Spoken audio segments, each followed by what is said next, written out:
Entertainment Soldier here, and I'm back to talk about Star Trek Discovery Season 5, Episode 10, the final episode of the season, and final episode of Discovery ever, and my thoughts on this episode. Well, we made it. We finally fucking made it. No more Discovery after this. No more ridiculous stories, boring characters, terrible writing, and law breaking, well, episodes. I'm just, it's a big kind of thing, to finally be rid of this show. Listen, I have never liked Discovery. There were points at which I was literally ready to just stop reviewing this entire show, but I needed to find out how they were going to end this, and did they end it well? I would say if you're a Discovery fan, it is absolutely an okay ending for you. You get to see Michael Burnham's future, you get to see what happens to Discovery. If you're a fan of this show, you're probably going to enjoy this. As for me, the final, it was boring. And unfortunately, with Discovery, when we get to the final episode of a season, it turns out that everything beforehand was really pointless. Or we go to the end of a story and we find out it's a bloody insane ending, or a terrible, written reason for something to happen. The normal things in Discovery, like the burn, because again, that will never not be the dumbest thing Discovery did. The burn just makes no sense, but let's not talk about that. Let's talk about this episode. I think it is a bad episode, but I think it did the best it could. Now, what I mean by that is, I knew they'd never do the Progenitors right. I knew they would probably do something stupid, and they did. The way they ended that story, it kind of makes sense for what a Federation crew would do. But then I have to ask myself, well, if Michael can make that decision, why didn't the Federation people beforehand, do the same thing? So, in this episode, you pretty much just showed how stupid the writing is, because if you can point out something like that, it makes all of this literally not... Well, it just doesn't make sense why the crew beforehand didn't do the exact same thing Michael did. And as for the ending of Mull and Locke, I kind of saw that coming. It wasn't fantastic. And for the Breen ending, which barely got a mention by the end, oh dear, it does really feel like by the end of Discovery, it was literally just wrap it up, it's over, get it done. That's what it felt like. I'll say Michael Burnham's acting was the best in this episode. I will say that. I will also say other members of the cast had better actors. There was a bit where Saru had a very intense moment with a Breen, which actually looked good. It actually was written okay. It actually felt like Saru was a character. So I'll give him credit for that. So I will say this about the episode. It is the best episode of Season 5. But I don't know whether that's to do with the story or because I'm just so bloody happy that Discovery is finally over. And as for the future of Star Trek, now that Discovery is gone, so's Lower Decks, because that's gotten ended. I feel like now we're going to start seeing less and less Star Trek, and for me, I think that's a good thing. I know that Kurtzman has a bunch bunch of spin-offs planned, but I think most of them will be cancelled. I think Discovery finally being ended, finally being free of this terrible show, and it is terrible. It is. I just think Kurtzman, I hope Kurtzman just doesn't have that long left, because I mean, the one thing about Discovery Season 5 that I've noticed is there's barely anybody watching. There's barely anybody talking about it. I look back on the YouTube reviews, barely any videos about it. This isn't like 2 years ago, or even 3 years ago, where there were a bunch of channels talking about this. It just seems to be like 5 or 6 channels. And when you look at their, viewer counts, which are better than mine, I give you that, it's very small. And I think that's just been the biggest problem with Discovery. It just never captured the real Star Trek fans. It captured the crazy lefties, it captured the pronoun people, but that is just a small audience. And for Discovery to survive in the future with rewatches and people talking about it, you really did need the hardcore Star Trek fan. And that's just something Discovery never was able to achieve. I don't think Discovery is going to make it over time. I think it's going to be one of those forgotten, dumbest decisions that Paramount and CBS ever made. Because I don't see this ever coming back in any sort of form. I think whoever does hopefully take over Star Trek will bury this. And I think that is for the best. So what will I give the episode out of 10? I will give it a 5. Because the story was okay. It's the best final episode, I would say, of recent Discovery seasons. It was better than The Burn. It was better than the aliens who accidentally destroyed Book's planet. It was better than them too. It was an ending that you can kind of say, fine, it's okay. Is it the best ending ever in Star Trek history? Fuck no. I even give Enterprise, the final Enterprise episode, a bigger rating than this. Okay, and Enterprise's ending was tragically bad. Really bad. But this ending was worse. But I would say not by much, because the Enterprise ending was terrible. It really was. It was terrible. And also, I liked a little bit of the ending. I liked how they ended Burnham's character. Again, I don't like the character. I think she's shit. But the way they showed her life was good. And you kind of got to respect that.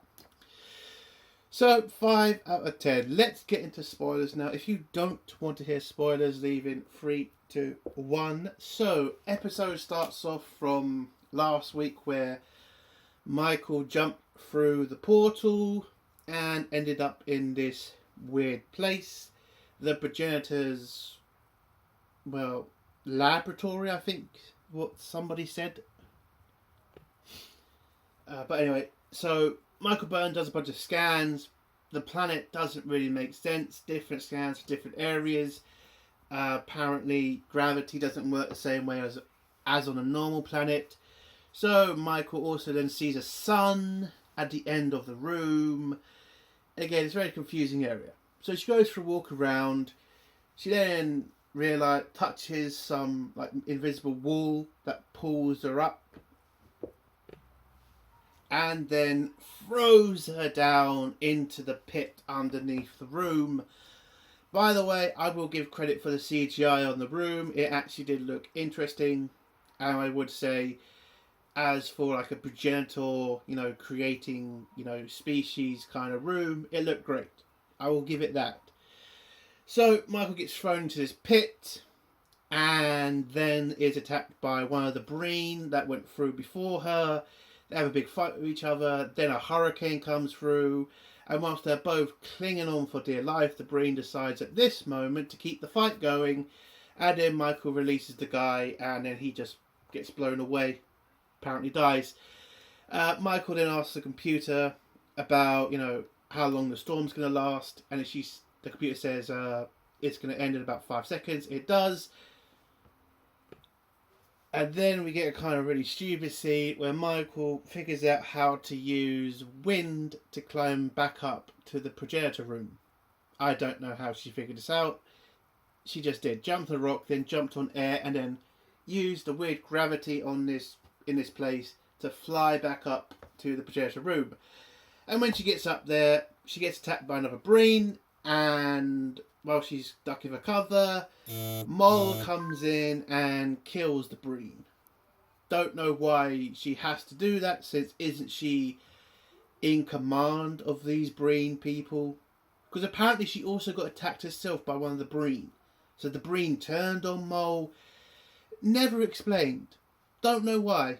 But anyway, they've killed the other Breen. Moll explains about the other Breen that she killed, who tried to kill her. And then Michael and Moll team up to look through this Progenitor room and to find the technology so that Michael can secure it and Moll can reawaken Locke. Whilst this is all going on, we go back to Discovery, which is dealing with a Breen. Apparently last week they did not destroy the Dreadnought, the Breen Dreadnought. They just disabled it for a bit. It launches a bunch of fighters, and Raynar has to deal with the fighters and figure out a way to send some people to help Michael in the portal. Because also we find out that the portal to the Progenitor weapon or equipment is nearly falling down into the black holes. So they've got to stop it somehow. So Book volunteers to take a shuttle out and to go help Michael and to stop the portal from flying in the black hole. So the captain says, fine, that's a good idea, run off and do that, whilst we deal with the fighters that are chasing us. By the way, if you're expecting a massive Breen Federation fight in this episode, you'll be massively disappointed. The space battle in this episode was literally a couple of scenes where the Discovery fires torpedoes, and that's it. Pretty disappointed. But as for, space combat in Discovery, it's always been disappointing. Always has been. Absolutely ridiculous. Fucking hell. Absolutely tragic how bad Discovery did with space battles. But anyway, back with the Federation and Starfleet, Saru is now trying to convince the Admiral about his plan to turn around the Breen Armada. By the way, the Breen Armada consists of 3 dreadnoughts. Don't know how that's an armada, but okay. So the Admiral is kind of worried that this plan's not going to work. It's just wasting a politician on a useless mission. But Saru forces the issue and says he's going to go. Then the Admiral says, listen, you can't go on your own. You're going to need a co-pilot, and I'm not going to force somebody to go with you. And then we get the return of the security woman. I don't remember her fucking name. And she volunteers because, she came with Discovery and wants to make sure they're safe. And, they both have personal reasons and personal feelings towards the Discovery. Okay. So that's the plan. Saru and the security woman are going to head off and try to turn around the Breen Armada. And, they'll figure out a way to do that en route. By the way, I do want to kind of talk about for a second the fact that it's literally season 5 and barely any other crewman's name is known by most of the people who watch this. I'm just going to say that now. I have noticed that. It's like, I've been saying that for so many years now, about how Discovery needed to get away from concentrating on just Michael, Saru, Book, the Doctor, and Stamets. They concentrate on the small cast and don't give any of the other crewmen enough of a episode to create enough of an impact. That's been the biggest problem. And some of these cast people who are now on the bridge have been with Discovery since the beginning, and they are still background. Where when you watch Generations, when you watch Deep Space Nine, when you watch Voyager, the entire bridge crew had at least one episode where you can point to, or one great scene. And in Discovery, you just can't do that. You just can't. But hey, they had 5 seasons to improve on that, and they never did. So, back with Michael and Mull, they're walking through some rooms, and it turns out the rooms turn out to be endless. Michael brings up the fact nothing is endless. It has an ending point at some point, whatever. And then Michael asks about what Mull's going to do after she gets the Progenitor equipment or technology. Are you just going to shoot me? Mull says, nope, just let me have the technology to wake up my boyfriend and then we're all good. Which seems like a fair deal to me. Again, why you don't make a character like this the main bad guy? Because she's not looking for bloodshed. She's not looking to become an empress. She's just looking to wake up her boyfriend. Like, the main bad guy of this series has been Mull. And she has never been on that level of she's that much of a danger to the galaxy. I'm sorry, she just never got to that point. You killed the only good bad guy in this season for nothing. It would have been way more interesting if Michael had to deal with him instead of her. But they wanted to have this... I don't know what this is. This moment between them two, it's just ridiculous. Anyway, whilst they're walking through a room, they suddenly see something. Turns out to be the key to the Progenitor technology. And then Michael has to bring up the fact this is she was told about this by one of the scientists from one of the clues about a way to open it so they can unlock the technology. Oh, I actually forgot. They actually had a fight where they jumped in a bunch of portals and went on to some random worlds. How the hell did I forget that? Oh, yes, Discovery. No, writing's terrible. Yeah, they jumped through a bunch of rooms and then accidentally found the room with the key. And then, Burnham remembers what the scientist said, which was between the many and the one. I think that's what they fucking said. So, yeah. So whilst doing this, we go back to Discovery, which is getting chased by a bunch of Breen fighters. Tilly brings up the fact that the wormholes are starting to kind of collapse and it's going to become a massive problem. Book then goes down to engineering to get some equipment for the shuttle so it can survive the pressures of 2 black holes, which he gets from Stamets. The Doctor then volunteers to join Book on the mission.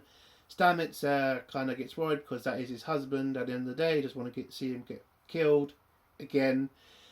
But Doctor says he'll be fine. They go on the shuttle, head out, and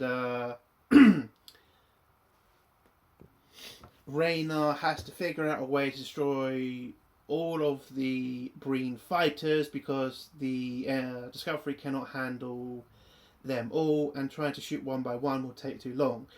So I think Tilly's the one who figures out some sort of area that they can use to take out most of the Breen fighters, and Raynar orders the Discovery in that direction. So we go back to Saru and the security woman in the shuttle where they are heading. Well, they have catched up to the Breen armada. Saru tries to talk to the Breen Primarch, whatever her name was. So it manages to get through, tells her that she can't go any further or she'll start a war between the Federation and the Breen. The Breen Primarch does not give a shit and wants whatever's there and wants to know why a other Breen Primarch would betray all the other Breen Primarchs. So whatever he's there for, it must be important. And Saru is again trying to get her to convince her to turn around and trying to tell her that it's a bad idea. She's not having it. Whatever. Back with Moll and Michael. Whilst Michael is trying to figure out how to open the key, she hears a signal from Book, who's trying to get through, and when Moll hears this, she understands that if Book is able to get in, she'll be outnumbered, so she uses this opportunity to knock out Michael and then tries to open the key by herself. Goes wrong, she then gets frozen or freeze somewhere, I don't know. This then fucks up the portal, which then starts to slowly move towards the black holes. So Book and the Doctor now need to figure out a way to slow it down or to stop it completely, which is going to take time. By the way, the plan worked with Discovery and the Breen fighters. Discovery fires a bunch of torpedoes, blows most of them up, and they think they've won. Then turns out the Breen Dreadnought that they damaged in the last episode has been able to repair itself and is now heading towards the portal. So Discovery now has to try to stop a Breen Dreadnought on their own. And the way they figure out a plan is so ridiculous. But anyway, that's how Raynar handles. That's what Raynar's doing at the moment. Has to figure out a way to stop the Dreadnought. Book and the Doctor are trying to get a tractor beam on the portal, but it's not having any effect. It can't seem to locate the portal, so it can't lock onto it. And then you kind of have this weird spiritual moment with the Doctor, because he's been on a very weird spiritual journey this entire season, actually. And he just picks some random fucking codes out of the air, which apparently work, and they're able to secure the portal. But because they have to secure the portal, they then can't make it in there to help Michael. So they're kind of fucked on that plan. Then we go to a scene that I am going to say this, I actually enjoyed. Best scene of the episode, in my opinion. But I do have to mention the fact it does come out so blatantly that the Breen are just so written like Klingons. It's ridiculous at this point. So Saru tries to insult the Breen Primarch by saying she's a coward for not trying to negotiate, that all the admirals think she is a, scared loser, and that he's going to depart now. And so she can depart now. So this manages to get the Primarch's attention. She calls up Saru, tells him, well, you're not going anywhere because I can just destroy you. And why do I care? And then Saru has this very good moment where he threatens the Breen Primarch. He says a number of her bases are next to planets that Saru has talked to that are becoming closer allies to the Federation. And if she does not turn round now, he will send a signal to all of his allies in that area to attack Breen bases, or her Breen bases. She brings up the fact that would cause thousands of deaths, and it's not really worth it at the end of the day because you wouldn't damage the Breen Federate Empire. But Saru then brings up the fact that he's a predator. He understands his prey, and he's done a lot of studying of this Breen Primarch, and he understands that the amount of damage that he can cause to her and her forces means she would not be strong enough to hold control of the Empire. Now that was a pretty fucking badass scene, I have to give them that. Saru uses his intelligence and his species predator, history to convince this Primarch to turn around, because it works. He's able to convince her to turn her fleet around. She does, but she does leave one small Breen ship to keep going, and scout out what the technology is. And Saru and a security woman realise that if they let that Bream ship get there and they're able to figure out what the technology is, or at least what the portal is, then she will come back with a hell of a lot more ships to get that technology. So they're going to cloak and chase after the other cloaked Bream ship. Back with Michael and Mull. Michael wakes up from getting knocked out and sees that Mull is frozen to the table thing, pulls her off of it. She's then unconscious because I think she had like a lot of electricity going through her, whatever. And then she's able to use the table, use all the pieces on it, and then is able to figure out how to unlock the key. Then, when she's unlocked the key, she's then transported to somewhere where she meets a real progenitor. It turns out to be a black woman. Okay. So, when she talks to this progenitor, she talks about the fact that Michael brings up the fact you must be the last of your kind, since, the progenitors have been gone for so long. The progenitor brings up the fact that no, she's in her time period that was billions of years ago. It's just in this reality they're able to communicate over time. Okay. Would love to go into a bit more detail about this, but we had to get to the end. So through this talk, through this, speech she's given, we then find out, because Michael asked the question, like, why did you build this technology?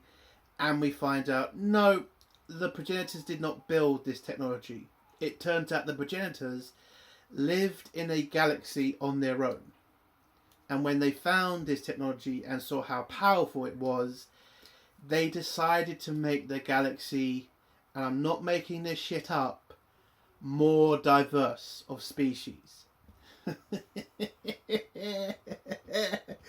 Oh, you fucking kidding me? We fucking seen this episode about why the progenitors made these species. They did it in Next Generation.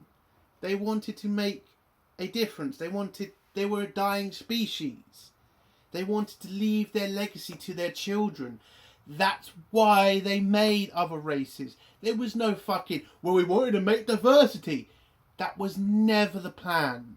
But apparently that's what these idiots were doing. And then also to find out the progenitors did not make the fucking equipment. It turns out they just found the equipment. And what they then say is it's supposed to be passed on. Because whoever made his equipment, whoever created the universe, they apparently just left his equipment lying around for the next generation. And that's what the progenitors have decided to do for Michael. She has now earned the right to become a god, basically. Oh, God, Jesus. Michael Burnham as a fucking god. Wow. So, we get to the end of the conversation between Michael and the progenitor. And Michael says she doesn't really want to do the whole, studying and being passed the mantle of, God of the progenitor technology. She's going to decide some other time what she's going to do about it. But then she asks about Mull and Locke and how can this technology bring back a dead person?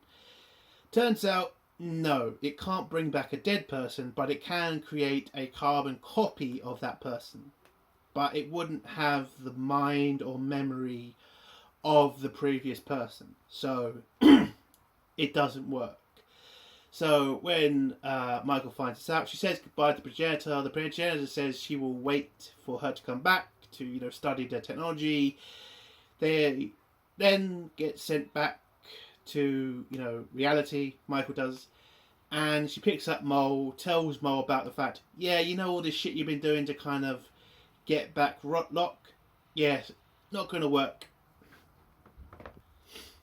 Then while this is all happening, Michael, signals the book to beam them on the shuttle. They do.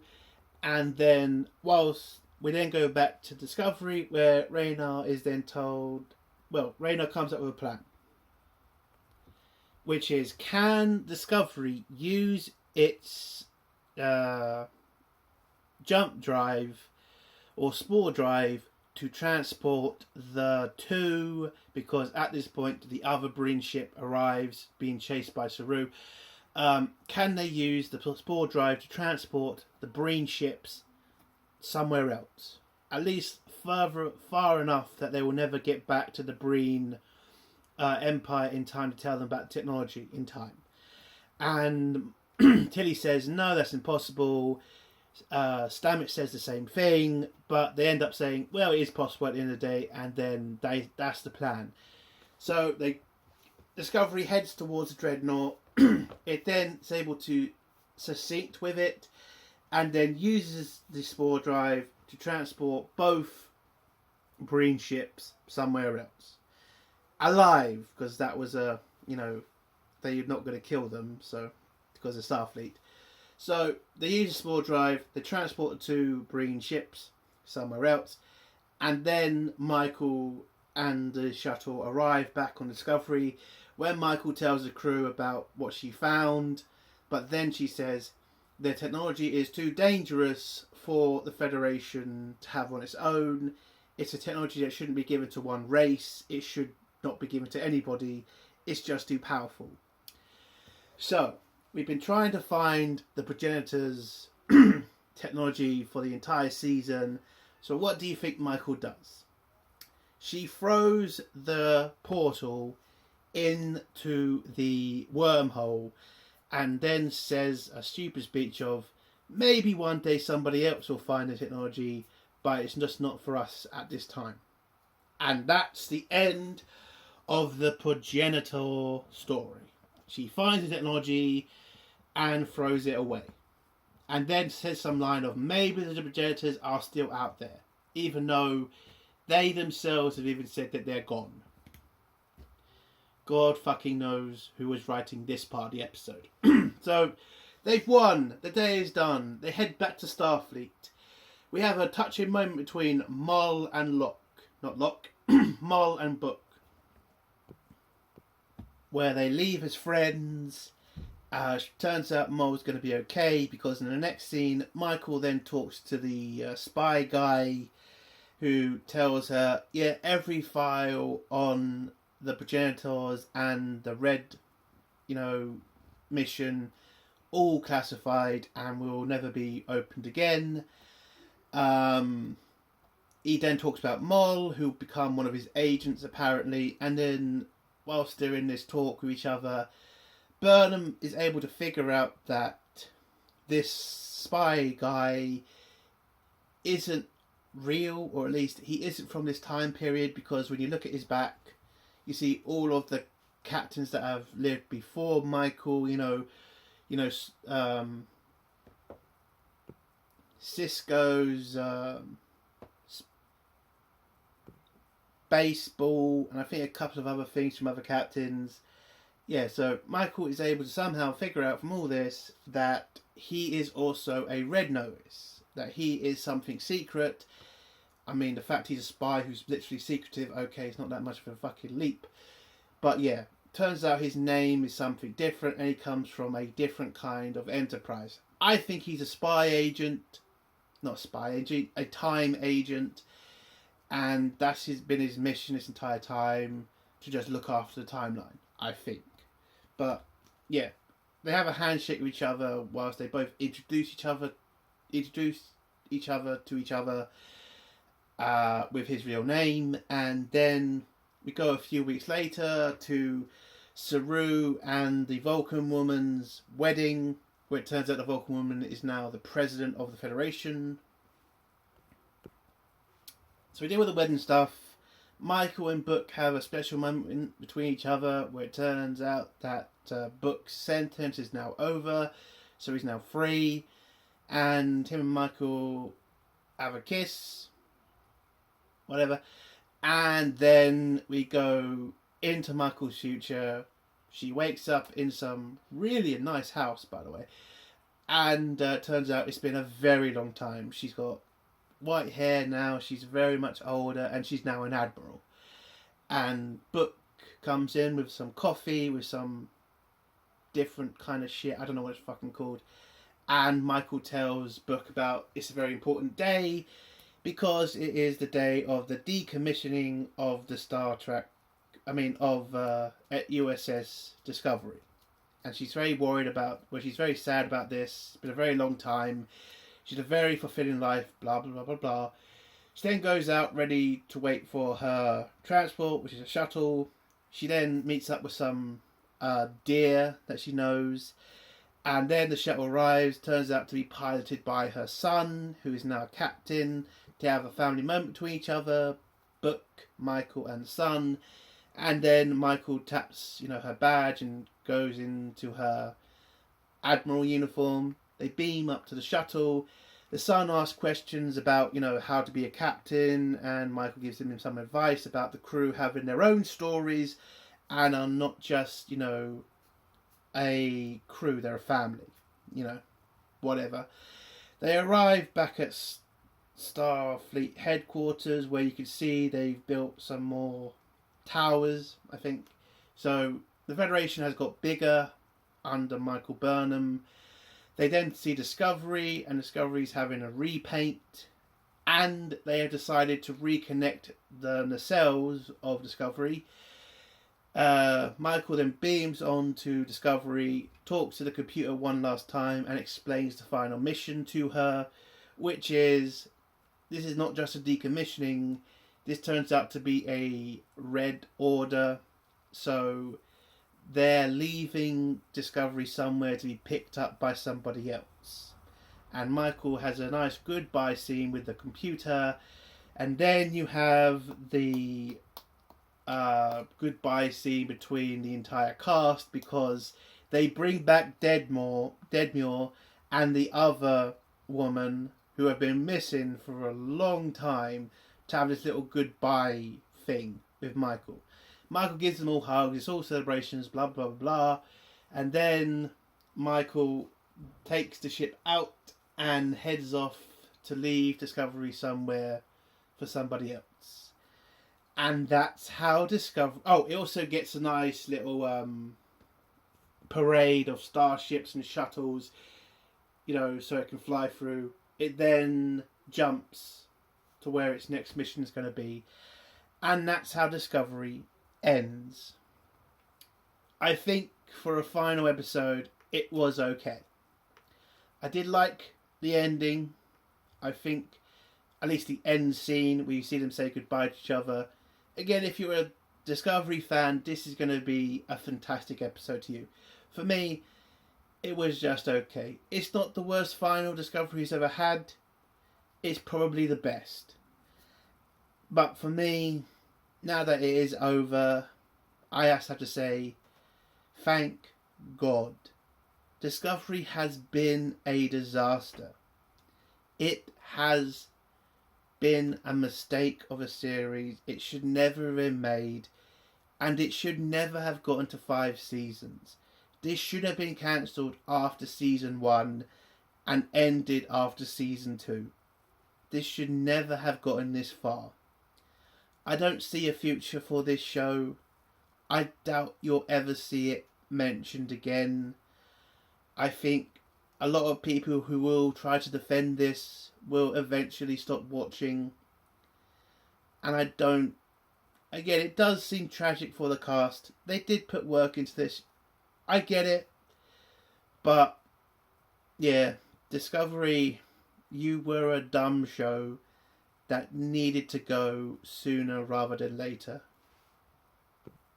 And as for the future of Star Trek, we've got the last season of Lower Decks to get through. We've got what's left of Strange New Worlds.